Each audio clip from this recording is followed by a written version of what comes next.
Bad, immoral, and wrong. This is the Modern Eater Show. Piping hot and delicious. The Modern Eater. Food, food, food, food, food. Come and get it. When you get a Now your chance hosts, turned up on Greg this. Hollenbeck, Jay Parker, and Brian Freeman. Okay, you better believe it. Here it is. Brand new edition Saturday of the night in the Rocky Mountains. Modern Eater Show, live and ready to go. iHeartRadio is our local affiliate. Thank you for tuning in. We're from Studio Kitchen, Colorado, and the Modern Eater Show continues. This is a great night in the Mile High City. We've got a great lineup for you tonight. Obviously, Brian Freeman here with myself, Greg Hollenbeck, Jay Parker, Kenyon George, Dave Avery off tonight, Little Rich Snyder. How do you follow Little Rich? Yeah, how do you follow the man? You don't, but full value. The show is streaming. You can check it out if you so wish, but a lot of action going on. Go to themoderneater.com, and you can watch all the action. In the meantime, in between time, there's chefs going to be on the show tonight, distillers, brewers, a lot of small businesses. That's what we love, Brian. Last Saturday, what was it? Small Business Saturday. It should be every Saturday. Well, it should be every day, quite honestly. You should be supporting your local small business every single day. I agree. Just like I support local small farms. It means so much. Denver, Colorado, I'm a native boy, 47 years. I grew up in Cherry Creek. It wasn't Cherry Creek when I grew up. And you're older than that. No, I'm not. 47. That's it. Let's start the show right now. Without further ado, she's a councilwoman at large. Her name's Debbie Ortega. We know her so well. Welcome to the show. Welcome. Thank you. Good to see you again. Happy holidays. Same to you. Man, there's so much to catch up on. Denver is really between. Are we plowing the city streets well? Or minimum wage? So many things are going on. Census is one of those things, Debbie. Can we, before we jump into census, minimum wage, the things that affect the city, let's talk about you for a minute. There's so many folks, and just like the Modern Eater Show, welcome. If this is your first time, thank you so much. We get so many folks that are new to the city. Tell them about yourself. So I'm not a native, but I've been here since I was 13, born and raised in New Mexico. Went to Denver Public Schools. I have a daughter and grandkids who also went through Denver Public Schools. I've got 3 grandkids right now serving in the military. Man. 2 are in the Navy and 1 is in the Air Force. Nice. EPS, which school did you go to? West. But I represented the district that had both West and North. So I was Manual High School. Manual High School okay. here, East Cool. Manual. This is the beginning of when they started busing kids. Oh, right. Around. Yeah. I was 6th in Jackson. That's Okay. where we went. Way different world, Manual isn't High it School. wild? Yeah. Yeah, You could live right next to South High School and get bused over to East. Yeah, It absolutely. was a different time. And they're doing some of that now. Oh, really? Yeah, with creating so many charter schools, your neighborhood schools are no longer your neighborhood school in some neighborhoods. And what's the real reason behind that? Diversity, right? I mean, is that what it is anymore, though, really? Is it diversity? I mean, I think we're pretty diverse as a culture already. I think it's privatizing our public schools. That's what I think it is. Interesting. Yeah, a And- conversation I didn't expect, but good perspective. And a lot of it is, put money into corporations that are running those, basically. Too much. Interesting. Debbie, census. So it seems like an easy thing, right? I'd like for people they go, okay, census. What is that? What does it mean to us, Debbie?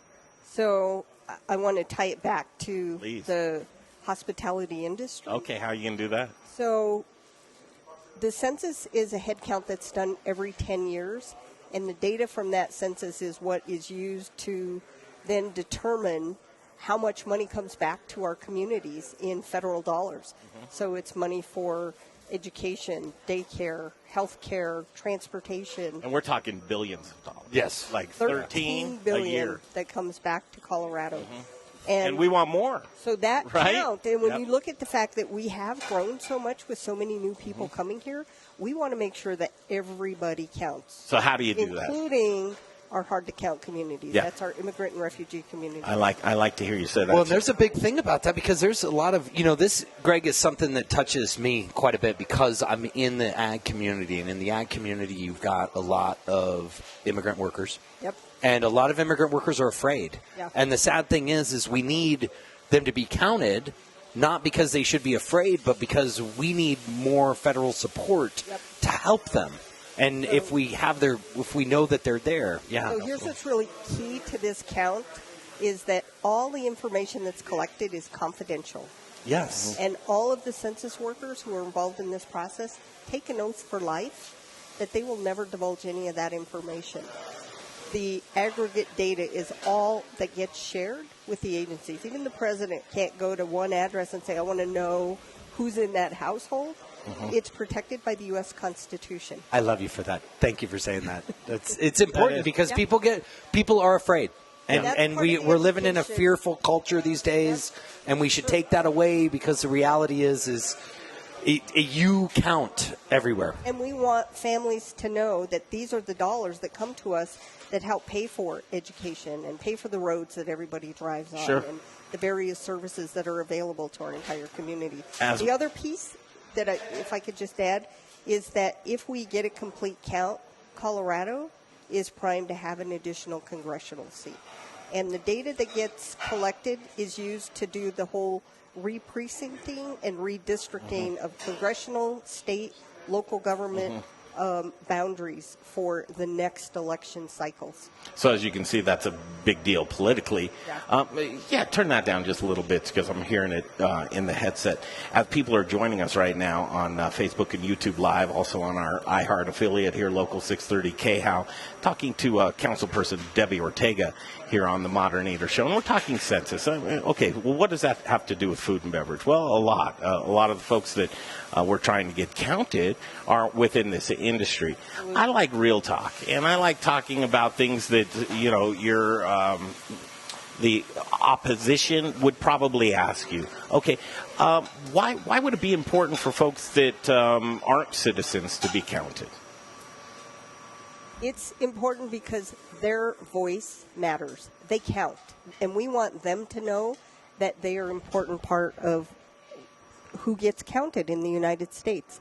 If we have students going to school here from other countries that are in our education system, they count when they're here.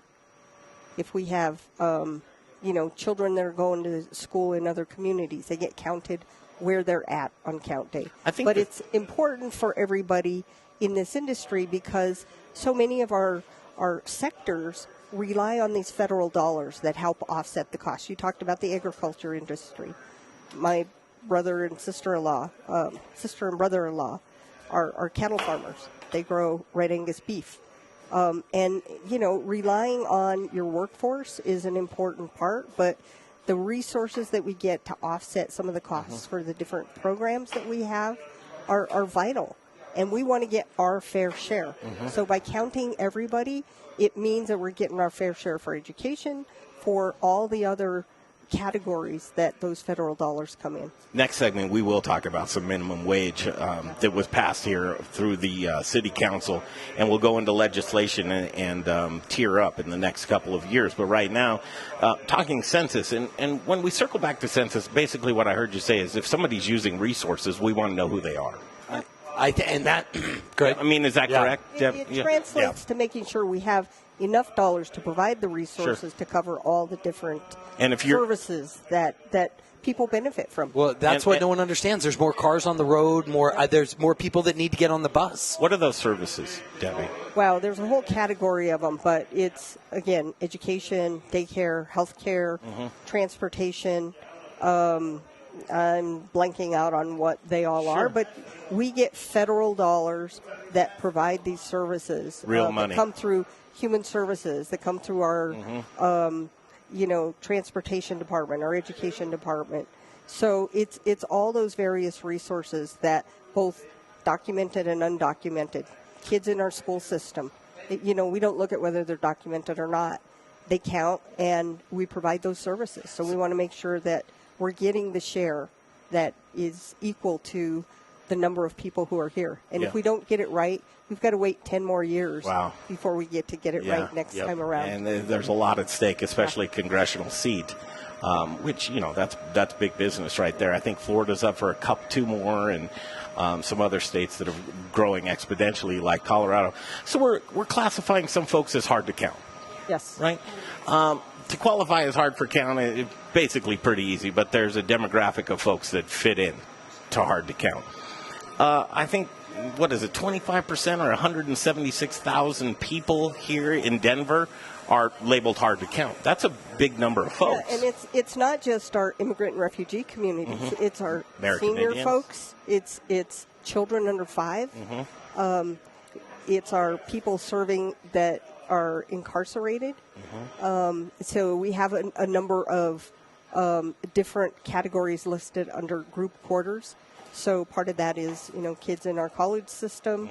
Mm-hmm. There's a number of those categories. And I am co-chair of Denver's Complete Count Committee for the 2020 census. We have 13 committees that represent all of our hard-to-count communities, and they have been working in the trenches. The materials that I brought, we've been distributing them at various kinds of events going on. We will have a day where pastors will be talking about this from the pulpit. We're at various community events with the materials. And this is just one additional way to get the word out, because we have so many folks that work in the hospitality industry that whether they clean rooms or they're your chefs, your wait staff, and they're not all, undocumented, but we want to make sure that we're reaching every sector. The Hispanic Chamber receives some money from the state, and they'll be working with the business community, with all of the other chambers, including the Downtown Denver Partnership. I thought, what in the world are we going to talk to Councilwoman Debbie Ortega about for 15 minutes about census? But we could go on with that. I want to take a break off and go with that. But basically, it's if you snooze, you lose. Yes. And we don't want to lose. Correct. As Denver. We're Absolutely trying not not. to snooze. Right. We want to have everybody counted. There are hard to count folks. You're taking measures of sectors of folks that are going to reach those different populations of people. And it really is important because at the end of the day, we want to make sure that every Coloradan is taken care Absolutely. of in the best possible way. And this is what I call earning your dollars. And yes. Thank you so much, Debbie, for doing that. You're going to stick around for that. Yes. There's a gal over here. Her name's Rebecca Berry. She's with Hot Schedule. She works very closely on the folks that are in the restaurant industry and making sure that they're organized when it comes to scheduling and those types of things. The minimum wage increase, seemingly not a big deal. Everybody gets more money, right? Or at least the folks that need it. It's a hot topic. But there are tipped employees where this is kind of going wonky a little bit, turning it on its ear, if I could say. We're going to take a break. We'll come right back. If you don't mind, I'd love for Rebecca just to join the conversation. Great. We'll do that. We'll take a break. We'll come right back. Studio Kitchen, Colorado. This is a great night in the Mile High City. We're talking about all the things that are important. We're blessed to have Councilwoman Debbie Ortega here with us. We'll break off right now, send it to Little Rich in the Little Rich Corner, and we'll be back in a flash on iHeartRadio. Not love Debbie. Even I'm going to tell you, Debbie, even if you're with you or against you on a certain topic, how do you not love that woman? Just how? I defy you. You don't really have an option, Rich. Well, no, she's such a sweetheart. Hey, we've got one of our newest sponsors, Rebecca, with Fourth Hot Schedules here, and we're coming into that end of the year where it's like, okay, I've got to improve certain things on my business. This is one of them, isn't it? It is, yeah, absolutely. And something I want to touch on while we're talking about end of year real quick is a lot of businesses have growth, and now we're starting to look at ACA compliances. Now is the time, because once January hits, that starts that cycle all over again, and we're here for you. We've got you covered. It's not just about your SUTA rates or workman's comp. It's ensuring that end-to-end your business is taken care of. She's got it all covered. So, Rebecca, I'm like, okay, I'm sold. I need to do this. Well, contact me, Rich. Call me. How? You can email me at rebecca.berry, like the fruit, at forth.com, or you can call me directly, but probably email me is best. Okay. Well, that's an email worth making. It'll protect you. We'll be right back. But in red at Ace at participating stores. Modern Eater family, it's Little Rich. Everybody needs insurance, but do you have the insurance you need? When we opened Studio Kitchen, Colorado, home of the Modern Eater, we had no idea what insurance we needed. We didn't even know where to begin. Times like that, I turn to the experts. Our insurance expert, Brian Brenning with the Ewing-Levitt Agency. Brian makes the coverage discovery process easy and seamless. Here's what you can expect from Brian and the team at Ewing-Levitt. The absolute safest coverage, fair, low rates, quick response time, and honest, straightforward service. I've been in business 40 years. I trust Brian Brenning and Ewing Levitt Agency. He's not just an insurance expert. He's my friend. Make him your friend and expert, too, by calling the Ewing Levitt Agency today, 970-679-7374. For the best and most reliable insurance coverage, that's 970-679-7374. It's the Ewing Levitt Agency. Hi, I'm Charlie Gottenkenny, brewmaster at Brews Beers, Denver's badass Belgian-style brewery. Brews has some serious badassery coming up in the next month. Our new tap room at Colfax and York will be opening up, and it is a very special place. With the coming of winter, we're featuring some real powerhouse beers. The infamous Hellraiser is back on tap, along with a killer lineup of strong blonde, amber, and dark ales. Our unique Christmas beer, Brut Le Grand, will also be releasing soon, as well as our seasonal Beat Saison. And we'll have a number of limited edition barrel-aged beers that you will not want to miss. Check out all our beers on our website, along with daily food trucks and more at brewsbeers.com. That's Brews, spelled B-R-U-Z, 1675 West 67th Avenue in Denver, where your dog is always welcome. Join us soon for some Belgian-style badassery. Hey, Colorado. This is Brian Freeman, owner of Growers Organic and a host on the Modern Eater Talk Show. Growers Organic is a Colorado sourcing company who provides Colorado's greatest chefs with the best organic produce. I've been partnering with local and regional farms for the last 20 years, and our returning customers know they can count on us over and over again. Chefs who receive the highest rating on Good Food 100 choose Growers Organic for their organic produce needs because we're experts at bridging the gap between the farm and the table. Join us in the organic revolution and go organic with Growers Organic. Look us up online at growersorganic.com. Wear black and eat spices. Hey, Modern Eater listeners, this is Zach from The Spice Guy, Colorado's favorite spice company. Spice is life. At The Spice Guy, we have a passion for sourcing the best ingredients from the best farmers all over the world. Choose from thousands of different GMO-free spices and ingredients, or let us create and blend custom flavor profiles for whatever style of food it is that you're working with. With over 1,000 restaurants, food brands, and chefs behind us, you can't go wrong when you choose The Spice Guy for all your spice needs. The Spice Guy. Spicy. Born in Breck, raised in Denver. TheSpiceGuyCo.com. Hey, this is Brother Luck from Colorado Springs. We're coming back. Owner of 4 by Brother Luck and Lucky Dumplings. I mean, he's a very, very impressive man. And you're rocking with the Modern Eater Show on iHeartRadio.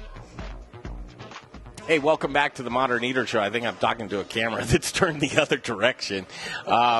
You're fine. We got all 4 guests, so everybody looks great.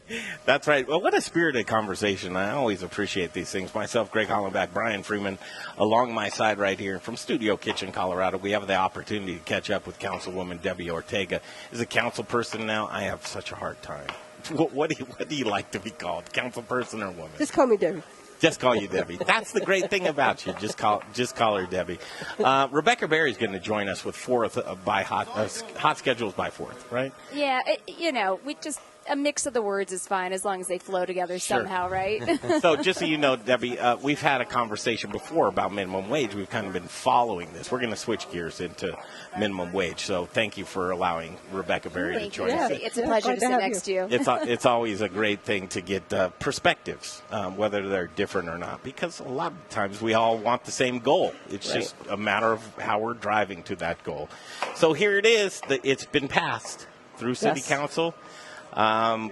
Debbie, do you know the details of this? I know it's a ramp-up period from 2020 to 2022 of what that will look like as far as minimum wage employees and what they will earn. What do they earn now, and what is that projected to? So it doesn't go into effect until January, and that was intentional to give folks time to, just sort of ramp up for that. I don't have the numbers in my head. You may be more familiar with them than I am. But there was a lengthy process that Councilwoman Kinich was engaged in that solicited input from folks that would be affected by this change. And there were many changes made to the original draft based on that input. And part of that included the tipped employees. Part of that included when that would ramp up, how that would ramp up, because initially it was going to be just the first 2 years, and now it was extended to 3 years so that it wasn't such a big hit in those first 2 years. Well, and aren't we just coming off the tail end of the last one, right, that's going to raise it because in January we're going to get to $12. And one of the things that this is a really hard subject for me. From where? 12 to where? No, we're going from 11:10 to 12 in January, and then ultimately in 20. And then it'll by the end of this it'll go to 15. Okay, let's bring it very specifically to restaurant industry, because here's the rub. Folks are saying, okay, minimum wage increase is great, but we're working in a business with very small margins, restaurant. But wait, tie in all of food, because it's just not the restaurants; it's the whole food chain from start to finish. So hold on a second. So here's the rub. Tipped employees. So should tipped employees make more money when they're making tips? So there's a cushion of $3.02 from the high minimum wage to where a tipped employee would be. Goes up a little bit for the tipped employees. Right. But if you look at it, say your burger is $18 and now it's going to be $25, your total bill is going to be bigger, so you're going to get more tip. You're going to get more tip money. Yeah. So the front of the house is making more money in tips, making more money as a minimum wage, and the back of the house employees are still like, where are we going to be at? So there's a disconnect, and there always has been. If we could have a productive conversations, here's what I would want it to be. How do we start compensating the back of the house employees so that it actually catches up with the front of the house and they're not feeling so neglected? Is there a way? Rebecca Berry? It's a real challenge, and I have to say that we're struggling with keeping good talent as it is in the back of the house, and there's constant turnover. I was actually on the show a few weeks ago, and one of our guests who was on said, help me solve this issue of how to keep a dishwasher. And we have to compensate better, and whether it's that they're going due to things with the green rush that came in, or they're going to a higher paying restaurant down the road. I mean, we're having huge expansion. The Denver market is growing like crazy. So what's the value of keeping that employee? And I think we're still struggling to find that fine balance between having that level of tipped employees and then bringing up that minimum wage to where you keep that talent. So it's a tough subject. It Rebecca, really is. But let me jump in there, because, Greg, I don't know that I wholly agree with the statement that you made. And this is going to sound strange, that the back of the house should be commiserate with the front of the house, because that's like saying that someone that works in the warehouse should be at the same level as one of the salespeople. The salespeople have an opportunity to create their destiny. I'm saying that. Yeah, but I know, and that's here's what's critical here, because if you're not paying people a wage that affords them to live in our city, you ask where do they go? Yeah. They're moving to the suburbs, and guess what? They're working out there. They're not coming into Denver and having to pay the extra cost to transport, dealing with their kids, shuffling them around, when they can live and work in the community that they just had to move to because they couldn't afford to stay in Denver. Well, and Debbie, though, I would say those are almost different, because here's where I go with this, and this is why this is really hard for me. I pay and always have. When minimum wage was $8, all my workers, minimum wage at Growers Organic was $12. Mm-hmm. Right now, minimum wage at Growers Organic is between $15 and $16 already. Everyone gets insurance at Growers. I've already done these things, but I don't necessarily need anyone telling me to do it differently, because I'm already doing what the market would dictate. Yes, I hear you. And a lot of people that we talk to were already doing that. Yes. This is to help workers in those environments where none of that has caught up. And we've got families struggling. I mean, in many of our neighborhoods, we've got families with 2 and 3 generations having to live in the same house and pull their resources just to afford to stay in their homes. Sounds like my house. So yeah, well, how do we educate people to find? Because one of the things I find so crazy is when I do go out there and I see people that are still making $12 an hour. And I'm like, wait a second, don't you know in Denver? I mean, better for worse, that green industry that you were talking about, they raised the bar to $18 an hour, and I'll pay you every Friday cash. Mm-hmm. So that's to do something that's, in my eyes, not as hard work as someone driving a truck, someone throwing boxes in a warehouse, someone picking lettuce in a field. So let me just tell you about one of the other industries that I worked on to make sure that we created opportunities for people in neighborhoods along the I-70 corridor, for example. With that construction project that is underway right now, we made sure that there were commitments to apprenticeship trainings and hirings for people that are along that corridor. And it's not just isolated to Denver. That same commitment is being tied into all of our big bond projects, to the airport projects. So we're getting people trained in livable wage jobs by plugging in into these apprenticeship opportunities. They get to pick which trade they're interested in being trained in. So there are multiple opportunities that are being created that help families that are struggling in Denver. Not everybody wants to go into the same, professions, and so you got to give them options, right? Yep. So that's what we're trying to do. That's awesome. At the end of the day here, the Modern Eater Show, here we are. We try to be the champions for Denver culinary and the folks that work within it. And we want everybody to be happy and healthy. And I know we're up against the break, but I do want to do a quick round robin before we break off and say goodbye to you, Councilwoman Debbie Ortega. The round robin is, at the end of the day, restaurant owners are struggling with very small margins, truly just trying to survive. Any increase in any category, whether it be food or labor, is truly something they have to examine within their business and find more money. That could be passed on to the end consumer to where you're paying more for your meal. Fine, I'll do that because I know a lot of folks won't do that, and subsequently folks will be put out of a business. Long story short, I have seen for so long the disconnect for the back of the house being now put into a part-time or transient job. They're not there for a career anymore. It's very sad.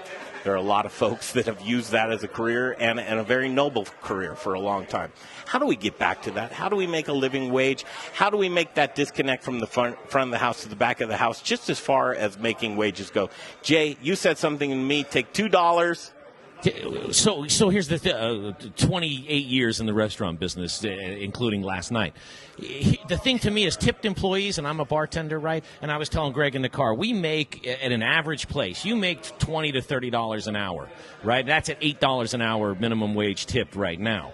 I would have no problem, and bartenders wouldn't even know, most of us, right? Yeah. If you take that, whatever you're trying to raise our wage to, you take that and you raise regular minimum wage, untipped employees. That way we could keep a door guy who would stay there for $14 an hour versus not stay there for $12 an hour, right? We're going to be all right. We're already making $30 an hour, and some places it's way more than that, right?